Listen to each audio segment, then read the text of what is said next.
여러분 안녕하세요. 저는 국제결혼피해센터 설립자 안재성입니다. 요즘 베트남 안의 무차별 폭행 사건에 대하여 연일 언론에서 보도가 되고 있는데 저의 국제결혼피해센터의 입장을 알려드리겠습니다.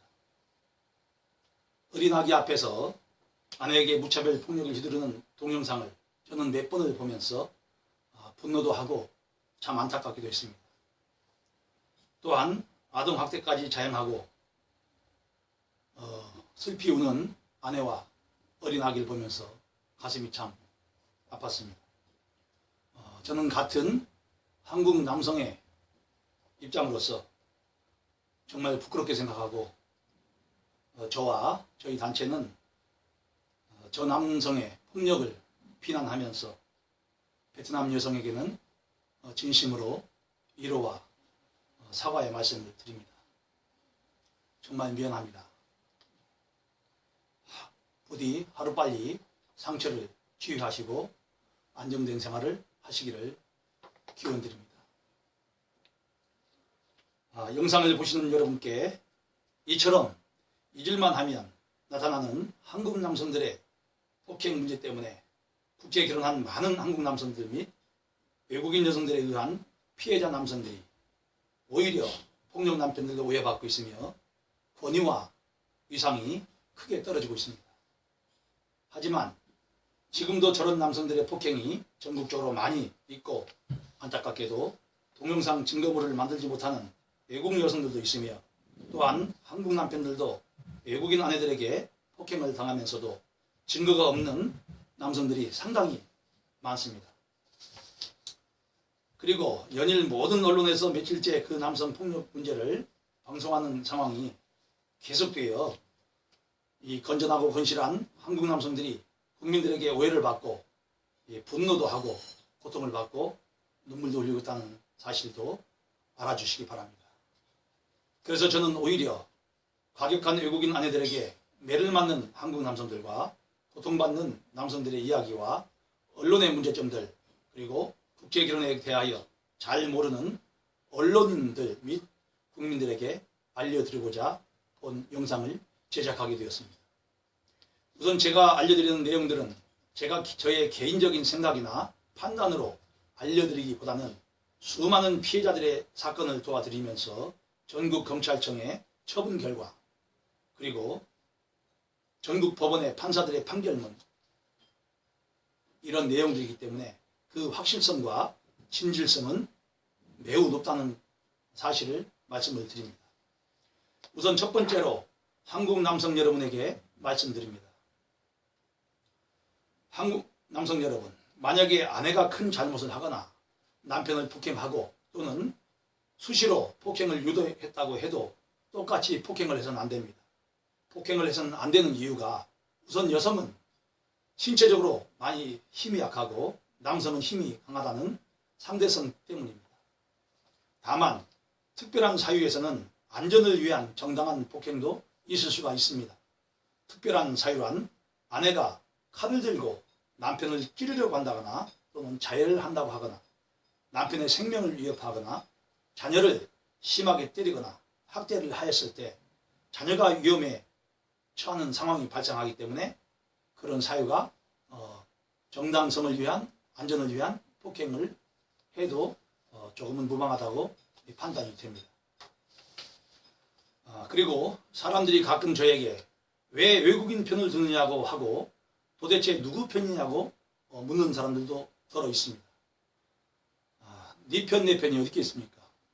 사람은 잘못한 사람이라면 그 사람이 가족이든 같은 민족이든 지적을 하고 충고를 해주고 사안에 따라 벌을 받게 해서 그 사람을 깨닫게 해야 합니다.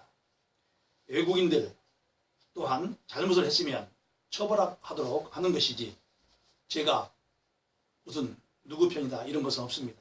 다만 정의의 편에서 누구의 편도 아니란 것을 말씀을 드립니다. 두 번째로 이번 폭행 사건으로 여러 언론사에서 저에게 이 사건에 대해서 어떻게 생각하는지를 문의가 있었습니다. 그래서 저는 다음과 같은 답변을 드렸습니다. 첫 번째, 같은 한국 남성으로서 매우 부끄럽고 상습 폭행을 당한 외국인 여성에게 참 미안한 생각이 든다. 두 번째, 언론에서 그 남편이 왜 그런 행동을 했는지 그의 부모나 가족들을 만나서 아들이 혹시 성격 문제나 환경 문제가 있는지 정확하게 알아내고서 추가 방송을 해달라고 요청했습니다. 세 번째, 저는 지난 13년간을 외국인도 한국인도 국제결혼 피해자가 없는 세상을 만들기 위하여 국제결혼 피해센터를 운영하면서 불행하게도 저 남성처럼 외국인 아내에게 폭행을 자행하는 남성들을 수십 명을 상담을 했습니다. 라고 말씀드렸습니다. 네 번째, 그리고 외국인 아내들에게 욕설과 폭행, 생활비 미지급 등 부당한 행위를 자행한 남성들의 상담 건수도 불행하게도 전체 1만 1천여 건 중에 500건이 넘는다는 사실을 양심적으로 고백했습니다. 다섯 번째, 그리고 전체 1만 1천 건의 상담자 중에 자신이 국제결혼 피해자인지 가해자인지 실패자인지조차 분간을 못하는 우매하고 무지한 남성들도 2천여 명에 달한다는 사실도 말씀을 드렸습니다. 여섯 번째, 그러나 분명한 것은 수많은 외국인 여성들이 선량한 한국 남성들을 상대로 돈을 목적으로 한 불량한 마음으로 사기 결혼을 자행하고 많은 돈을 이미 받아 참기고서 한국에 오지 않거나 한국에 왔다고 한들 아내의 당연한 의무라고 할 수가 있는 임신과 출산, 양육 등은 아예 꿈도 꾸지 못하고 부부관계, 가사일을 전면 거부하고 부당하게 돈과 선물, 취업 등을 요구하며 가출하고 간통하고 폭행을 유도하여 피해를 당한 한국 남성들이 정말 엄청나게 많다는 사실도 알려드렸습니다.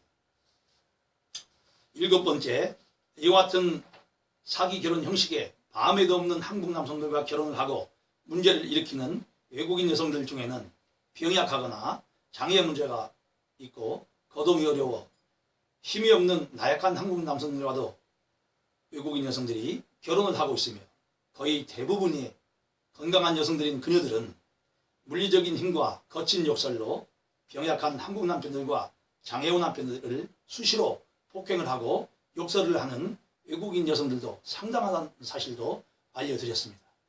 여덟 번째, 이같이 고통받고 있는 한국 남편들이 상당히 많음에도 더욱 안타깝고 답답한 상황들이 발생하고 있습니다. 같은 한국인들이 왜 장애우 몸으로 결혼을 했느냐고 배도를 하고 또는 왜 그런 아픈 몸으로 결혼을 했느냐고 질책과 비판을 당하고 있습니다. 그리고 나이 많은 남자들이 딸뻘이나 되고 손녀뻘이나 되는 어린 여성들과 돈을 주고 국제결혼을 했으니까 그렇게 당하는 것이라고 하면서 놀리고 인신공격을 하고 있다는 사실도 말씀드렸습니다. 아홉 번째, 분명한 것은 질병으로 고생하는 남성들, 장애우 남성들, 나이가 많은 남성들, 이 같은 한국 남성들 거의 모두가 현지 외국에 가서 어린 외국인 여성들에게 결혼을 강요하거나 구걸을 하지 않았다는 사실입니다. 많은 돈과 선물을 주고 오히려 결혼을 해줄 것을 호소하거나 부탁을 하는 외국인 여성들에 의하여 그 사유도 많다는 사실을 또한 말씀드렸습니다. 열 번째, 분명하게 외국인 여성들 그녀들은 남편감이 될 남성들의 나이, 외모, 건강, 혼인 경력, 범죄 경력, 기본적인 성격, 종교 등 기본 프로필을 맞선 전이나 또는 사전에 제공을 받고 있다는 것입니다. 무엇보다도 첫 맞선 장소에서 다시 한번 남편감의 나이나 외모, 건강 상태 등을 직접 눈으로 확인을 하고 있습니다. 11번째, 이러한 상황이며 오히려 가난한 여성들이 지참금과 선물, 송금 등을 부탁하고 이와 같이 나이가 많은 남성, 건강하지 않은 남성, 장애형 남성들과도 그 중요한 결혼을 금품을 받고 하고 있다는 것입니다. 이 사실도 말씀을 드렸습니다.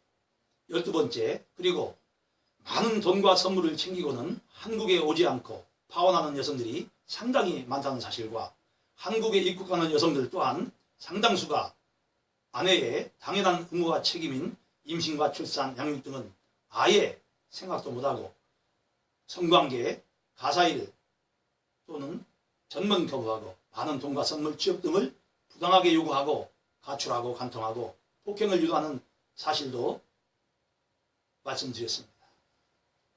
13번째, 그래서 부디 언론인 여러분께서는 이와 같은 문제가 많고 잘못된 외국인 여성들이 자신들의 가난을 탈피하려는 목적으로 정말 참 많이도 선량한 한국 남성들과 결혼을 하고 이와 같은 만행을 자행하고 있기에 수많은 한국 남성들이 억울하게 수천만 원의 돈을 불량한 외국인 아내들에게 사기 결혼 피해를 당하고 있다는 사실을 인지하여 사기 국제결혼 피해자 남성들의 고통받고 있음을 알아주시기를 바란다고 말씀드렸습니다. 14번째는 언론사의 질문에 대한 답변을 제가 역시 말씀을 드린 바가 있습니다. 첫 번째, 기자의 질문입니다. 이주 여성이 그동안에 많은 폭행을 당했으면서 신고를 하지 못한 이유가 무엇인가요? 라고 질문하였을 때 저는 이렇게 답변했습니다.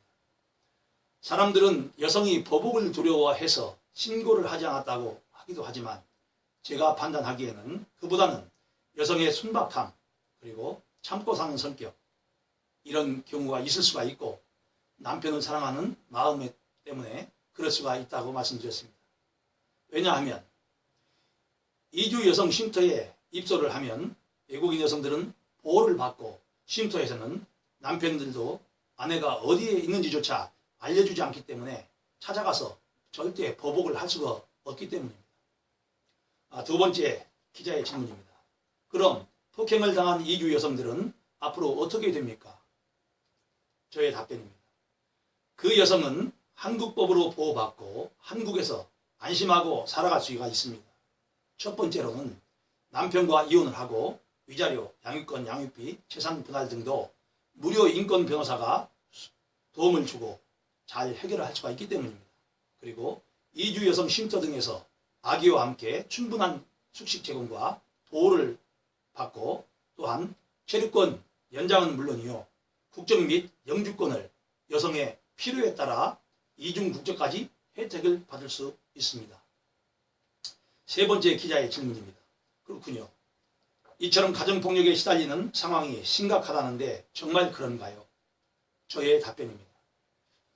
이번 사건은 언어 소통 문제라기보다는 남편과 그 살아온 환경 이런 것에 과격한 성격의 문제라고 저는 판단합니다. 그리고 남성들의 폭력이 있는 것은 엄연한 사실입니다. 그러나 정확한 폭력 통계는 오류가 상당히 많다는 것을 말씀드렸습니다. 일단 1. 욕설도 폭행 2. 거짓 신고도 폭행 3. 째려봐도 폭행 4. 주변에서 아내가 불편하다고 느끼는 것도 폭행이라고 하고 있습니다. 이 모든 것들이 폭행으로 접수가 되면 그 즉시 통계로는 폭행이 되는 것입니다.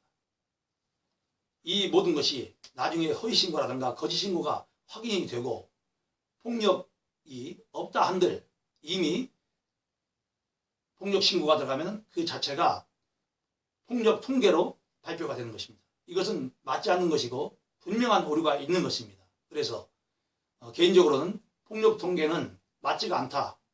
허위신고가 많고 폭력이 아닌 폭력이 많다. 이렇게 판단해 주시길 바랍니다.